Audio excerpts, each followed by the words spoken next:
Olá a todos vocês, um bom dia, que Deus esteja abençoando a cada um. Bom, muitos vão se perguntar por que eu não trouxe um assunto tão aparentemente simples num dos primeiros conteúdos. Muitos fazem isso, muitos cursos abordam a questão aplicativa na primeira parte, no primeiro módulo. Só que eu não fiz isso por uma questão. Eu creio que a aplicação ela é a coisa mais importante da hermenêutica. Por que eu estou dizendo isso? Porque é a aplicação que dá vida à igreja. É a aplicação que traz funcionalidade à nossa hermenêutica, que torna a nossa hermenêutica não somente acadêmica, mas útil, de forma que a igreja seja alimentada com isso. Porque o objetivo do texto não é apenas que Deus quer que nós entendamos o texto, mas também que nós saibamos como utilizar o que está escrito lá dentro, como proceder conforme está escrito lá dentro. Então, é muito importante entendermos o fator aplicativo do texto. Tá? Então, hoje, nossa aula vai ser do texto para a igreja. Tá? Um olhar analítico da aplicação do texto. Então, vamos dar seguimento na nossa aula. Os assuntos abordados hoje serão interpretação e aplicação como objetivo do pregador, aplicando de maneira fiel. Um texto pode ter mais de uma aplicação? Quando o texto dá vida ao que está morto e aplicando doutrinas eternas. Eu dividi esses tópicos e nesse vídeo eu tenho como objetivo tentar ser o mais dinâmico possível e o menos acadêmico possível, tá? Então esse aqui é o meu objetivo, trazer questões práticas para vocês, tá? Então deixa eu dar seguimento. Claro, como vocês bem sabem, eu sempre trago aqui uma referência literária. E dessa vez eu creio que essas obras aí, elas nos auxiliam muito na nossa vida prática. A primeira aí também nos auxilia muito na adoração. Esse livro de Joel Bick, Espiritualidade Reformada, uma teologia prática para a devoção a Deus. Então, vai nos auxiliar muito nessa área. A segunda, que também é uma obra de Joel Bick, com David Hoff e Michael Heiken, também nos auxilia bastante. Uma teologia prática sobre a vida de João Calvino e seu legado. Tá?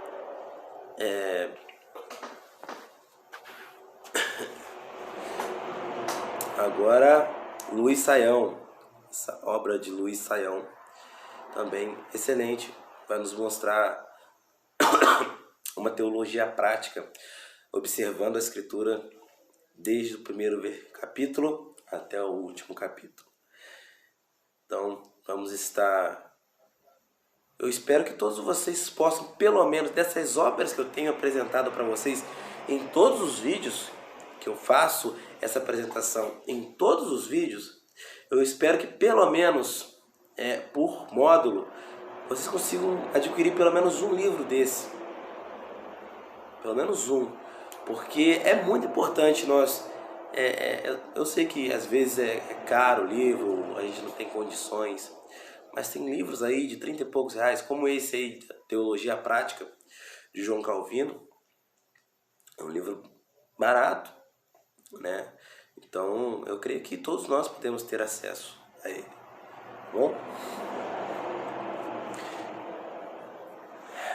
Ao interpretarmos o texto, devemos também trazer à tona sua aplicação, pois ele sempre fortalece a mente na interpretação, mas conduz à santidade na aplicação.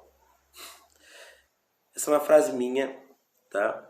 E realmente é isso que com o tempo eu entendi e aprendi sobre o fator hermenêutico, né? A interpretação elucida a nossa mente, deixa a nossa mente madura, né? Sóbria e erudita,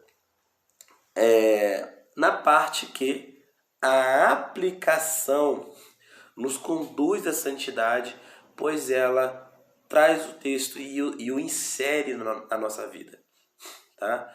Então, é justamente isso que essa frase quer dizer. Interpretação e aplicação como objetivo do pregador. Bom, as 3 finalidades do pregador, olha, gente, não é muita. Tem gente que chega para pregar, aí expõe o texto, aí fecha a Bíblia, nunca mais volta para o texto, fala de coisas que não tem nada a ver com o texto, tá? Sendo que o objetivo é prático, tá? O objetivo é prático. É simplesmente expor o texto de maneira fiel, tá? O pregador, como mensageiro, deve prezar pela clareza e exposição do texto, interpretar o texto. O segundo caminho do mensageiro é explicar a mensagem falada de maneira que a mente do ouvinte seja inundada com o ser de Deus, tá? Então esse é o nosso segundo papel. E nessa interpretação sempre deve glorificar a Deus. Não existe interpretação fiel onde o homem é glorificado em si mesmo, tá? E por terceiro, né, por conseguinte, é a aplicação do texto, né? Para que o texto seja manifesto aos corações dos ouvintes, ele deve tratar dos problemas atuais da igreja. Sabemos que o texto tem esse poder.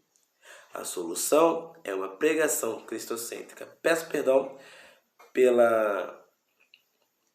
houve um erro de digitação aí, né? Mas nada que comprometa o entendimento do texto. Então, a aplicação ela deve ser, na sua primazia, né? A primeira instância ela deve ser cristocêntrica. Independentemente aonde ela vai se aplicar, se ela vai se aplicar na área econômica, na área educacional, na área de pais com filhos, na área devocional, na área conjugal, na área profissional, independente da onde essa aplicação chegue, ela deve ser cristocêntrica. Porque pense comigo, se eu quero uma saída na minha área profissional, se eu quero achar uma saída, porque eu estou muito mal nessa área, eu tenho que entender que a saída é Cristo. E é Ele que vai me conduzir para um caminho mais eficaz, para um caminho que agrada o coração dele, tá? Às vezes nem toda saída mais rápida é a saída que Ele quer para nós. Sabemos muito bem a periculosidade dos atalhos, né? E é sobre isso que devemos entender nos textos. Nós podemos encontrar várias saídas na Escritura para qualquer coisa, mas é a partir de Cristo que devemos entender esses fatores, tá? É a partir da obra redentiva, porque a obra redentiva é a figura para toda nossa saída em qualquer esfera. Porque pensem comigo, se não fosse a redenção me livrar da condenação eterna, me livrar da ira vindoura do Deus soberano, por que eu iria querer alguma saída para algo transitório atualmente? Por quê? Por que eu iria me importar em sair de uma crise financeira se o meu fim seria o inferno e a condenação? É por isso que eu devo olhar a minha vida, minhas crises, minhas vitórias, a partir de uma perspectiva redentiva. Tá? Então, eu só vejo a necessidade de encontrar algum tipo de salvação aqui na Terra, alguma vitória, né, seja o que for, porque eu já recebi a vitória maior. Então, ainda que aqui eu não alcance aquilo que eu quero para mim, eu tenho certeza que aquilo que Cristo planejou para mim vai acontecer. Por isso que o texto diz que o que os olhos não ouviram, o que ouvidos não ouviram, e aquilo que nunca subiu ao coração do homem, essas são as coisas que Deus tem para aqueles que o amam. Por isso, o meio dessa aplicação chegar ao meu coração é o meio cristocêntrico. É eu entender que Deus já escreveu o meu roteiro. Ele já sabe o meu destino. Ele já decretou o meu destino. Tá? E é sobre isso que devemos entender em relação à aplicação do texto como o pregador, no olhar do pregador. Ok? Aplicando de maneira fiel. Quando olhamos para os púlpitos brasileiros, vemos uma dificuldade de aplicar o texto onde ele deve ser aplicado. Isso se dá pelo fato de que, na verdade, nem a interpretação foi correta. Por isso, uma boa aplicação vai depender de uma interpretação que lhe antecede. Então, devemos entender que se a aplicação depende de uma boa interpretação, se a interpretação for falha, óbvio e logicamente que a aplicação também será. Tá? Então, eu devo prezar muito antes dessa aplicação em fazer uma interpretação fiel ao texto. Por mais que, quando eu falo isso, gente, eu não quero dizer que todos os intérpretes têm que trazer o fator da linguagem original, a etimologia, o contexto histórico e cultural. Não estou dizendo que todos só vão conseguir chegar a uma interpretação fiel se seguir esse parâmetro. Não estou dizendo isso. É possível sim chegar a uma interpretação verdadeira não passando por esses fatores. É mais difícil, tá? Geralmente quem não segue parâmetros acaba em algum ponto da interpretação desviando daquilo que o texto quis dizer. Todavia, não é uma norma, tá? Pode haver pessoas que não usem métodos hermenêuticos, mas entendam o texto como ele quis passar. Todavia, temos que entender a importância de criar uma base para a nossa aplicação. E essa base é a interpretação. Tá? Para eu ter uma aplicação verdadeira e genuína, ela deve partir daquilo que o texto realmente quis dizer. Então, olhando para o que Deus quis dizer para povos antigos, eu posso entender o que ele quer dizer para mim. Por quê? Os problemas que esses povos antigos tinham era o mesmo que nós tínhamos, que nós temos, na verdade, porque existe idolatria hoje. Tá? A questão é que a abordagem que Deus usava com eles era diferente. Era com gêneros antigos, linguagem antiga, figuras de linguagem antiga e metodologia antiga. Mas os problemas que Deus tratava, os problemas que os profetas tratavam, os problemas que os juízes tratavam, os problemas que os apóstolos tratavam, eram os mesmos de hoje. Vai ver a igreja de Corinto. Problema de fornicação, adultério, desorganização nos cultos.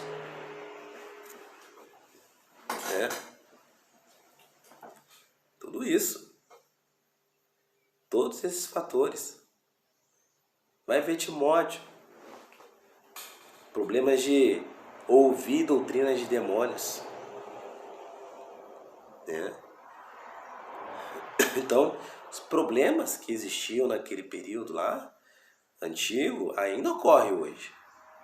Tá? Então, nós vamos conseguir aprender, independente do texto, a aplicar na nossa vida. Todavia, a interpretação tem que estar correta. Tá? Então, é sobre isso que devemos prezar. Bom, exemplos de boas aplicações. Eu trouxe aí 2 exemplos, né? O primeiro está em Romanos capítulo 8, verso 1, onde diz que em Cristo portanto, somos mais que vencedores em Cristo Jesus.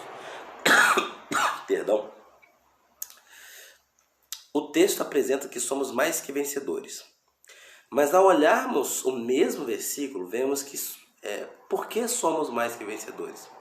E essa vitória está em quem Cristo é, e não em quem nós somos. E essa aplicação é muito importante trazermos à tona. Tá? É um versículo apenas que faz toda a diferença. Porque muitos dizem que somos mais que vencedores quando jejuamos, quando oramos, quando subimos ao monte, quando obedecemos e coisa e tal. Todas essas coisas, a obediência, por exemplo, ela tem um valor. Dar frutos tem o seu valor, óbvio. Só que não é por isso que somos mais que vencedores. Somos mais que vencedores porque estamos em Cristo. Não há vitória fora dele. Tá? Então, sem Cristo, nós não somos nada, nós somos pó. Então, o motivo de sermos mais que vencedores é a pessoa de Cristo e não a nossa obra. Tá? Então, essa aplicação é interessante trazermos. Não é simplesmente você ler o texto e falar, tá vendo, meus amados? Então, você tem valor. Você tem valor. É só obedecer a Deus. É só jejuar, é só orar. Vamos subir ao monte. Não, isso não é aplicação. Isso é dar valor à obra humana e não à obra de Cristo. Tá? Então temos que tomar esse cuidado, trazer aplicações realmente eficazes e que vão nos revelar, assim, o caráter de Cristo. Gênesis 6:5. O texto mostra a questão amartiológica do homem. O que é a amartiológica? É a questão do pecado. A amartia é pecado. Tá? Então, a amartiológica é o estudo do pecado, revelando que o coração do homem é totalmente inclinado ao mal. Essa aplicação deve seguir a nossa teologia, pois a primeira função da aplicação é nos mostrar a verdade sobre a obra de Deus, de modo que nossa vida seja mudada. E quando entendemos nosso estado deplorável, vemos a necessidade de um Salvador. Tá? Então, a primeira função da aplicação desse texto é mostrar o nosso estado. É mostrar como está o nosso estado espiritual, moral, educacional, tudo. Porque foi isso que a queda fez. Acabou com o homem. O homem não tem nada de bom nele. Então, isso é importante aplicarmos na vida do homem. Não ficar massageando o ego como alguns pregadores fazem. Só vamos conseguir encontrar a graça se vermos em que condição deplorável nós estamos. é muito importante frisar isso, tá?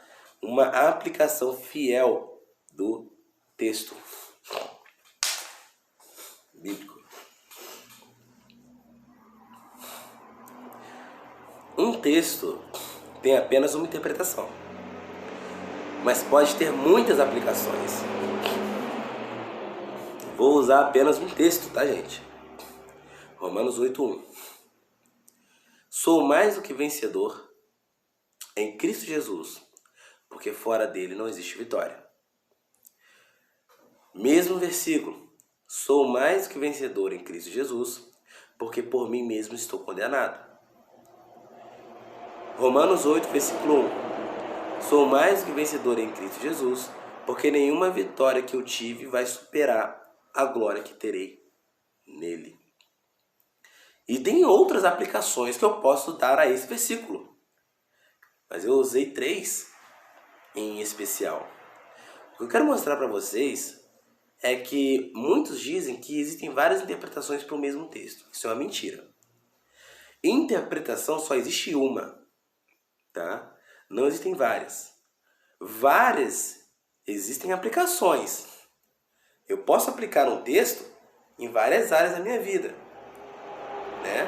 O mesmo texto pode surtir efeito na minha área profissional, na minha área conjugal, na minha área educativa, né? Na minha área eclesiástica. Tudo isso.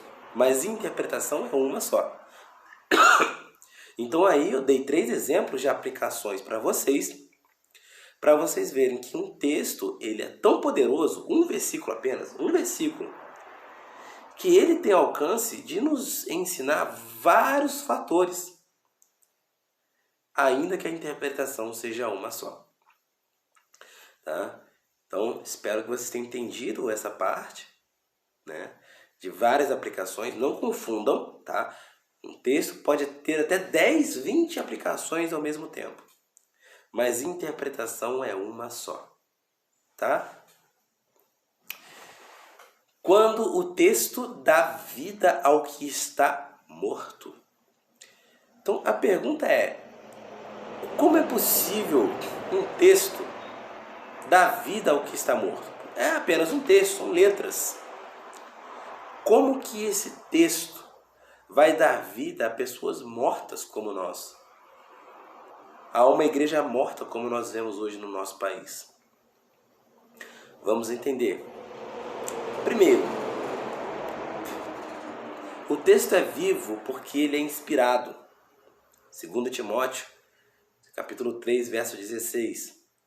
O texto é vivo, ele dá vida ao que está morto, porque ele penetra onde nenhum outro texto vai. Hebreus 4:12. O texto é vivo e dá vida ao que está morto, porque ele é eterno. Mateus 24:35. Onde Jesus fala que céus e terra passarão, mas minhas palavras são eternas. Minhas palavras não passarão. E o texto dá vida ao que está morto porque ele ilumina. Lâmpada para os meus pés e luz para os meus caminhos é a tua palavra, ó Senhor. Salmo 119, 105. Então é muito importante a gente entender que a aplicação ela tem esse poder de dar vida para a igreja, né? Então a interpretação elucida a nossa mente, mas a aplicação ela dá vida àquilo que está aparentemente morto. Então, da mesma forma que Deus falou para Ezequiel, lá em Ezequiel capítulo 37, profetiza a esses ossos, e os ossos começaram a criar vida através da palavra. Através da palavra. Do mesmo jeito que a palavra tem poder para fazer isso conosco, que estamos mortos. Tá? Então esse texto de Ezequiel 37 se aplica a nós também. Da mesma forma que Ezequiel, através da palavra, conseguiu, né, com o poder da palavra, que ossos se juntassem e formassem um grande exército.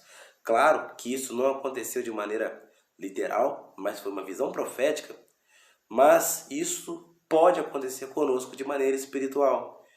Se estivermos mortos espiritualmente, a palavra tem poder para nos reavivar.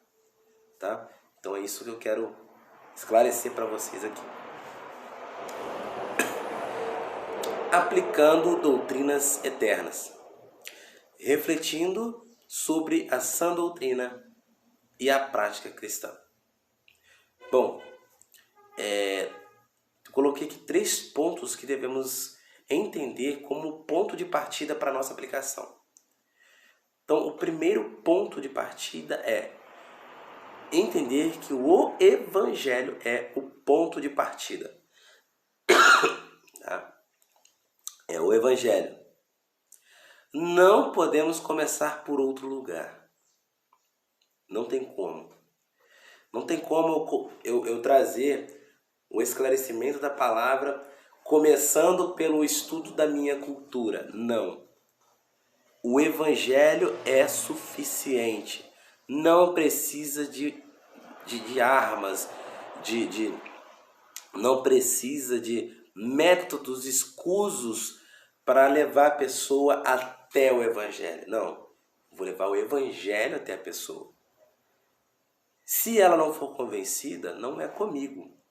O meu papel é aplicar o texto a partir do Evangelho. Tá? O papel de convencer não é meu.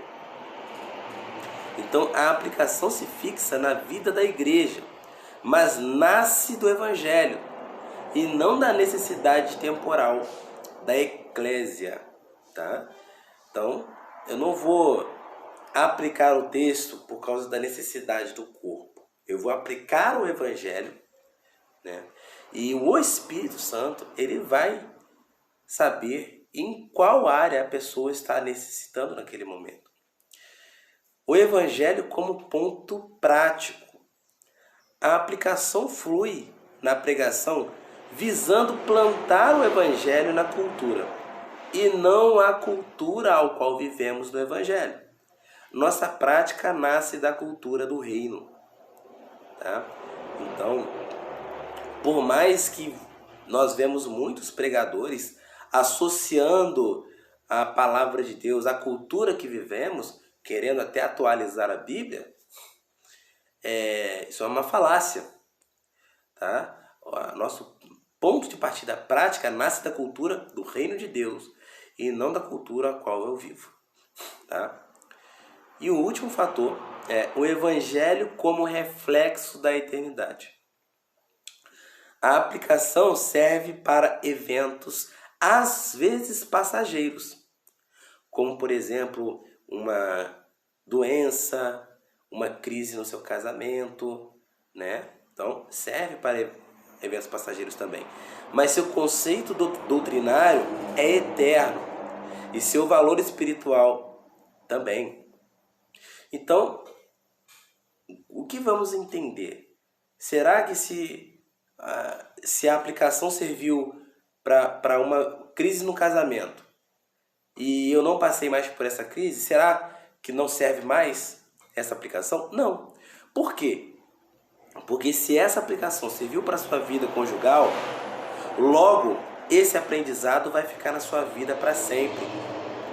Então a aplicação ela não é passageira, ela serve para coisas que vão passar também. Mas o conceito da aplicação ela é eterna, tá? É eterno, vai servir para sempre na sua mente e no seu coração, tá? Então espero que vocês tenham entendido esses fatores. Essa foi uma aula básica sobre a aplicação e creio que todos vocês vão ter entendido quão importante é levarmos esse conceito para a nossa vida, tá? E aqui se finda a nossa aula de hoje. Gostaria de agradecer vocês, mais uma vez falando que é a penúltima aula do módulo 4, só falta mais um vídeo para finalizarmos o nosso curso. E também queria falar para vocês do canal do YouTube Teologia em Foco, Pastor D'Angelo Lopes. Segue lá, se inscreve, compartilha, ativa o sininho para receber mais notificações e vamos com tudo, tá bom? Que Deus abençoe vocês ricamente.